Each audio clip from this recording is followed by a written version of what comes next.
Sportski baviska Jaša Bakov za 2021 rok stopirani. To je jedna z najznačnejších odlukoh, ktorá prinešena na schádky Sportského združenja Sportski baviska Jaša Bakov.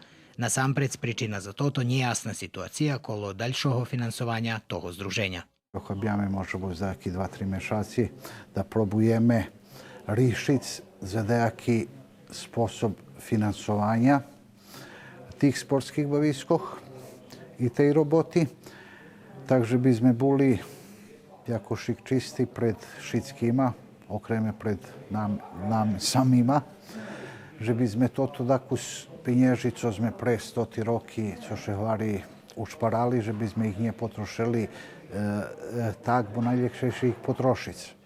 На схадській присутствували председатель Національного совету Руснацох Борислав Сакач, котрий зцел вислухати проблеми і найсть модул, żeby і надалі тота інституція помагала у активностях спортських бависках. Znamy, že to máme i pandémiu jak faktor negatívny, máme i druhý financijní počeškosti.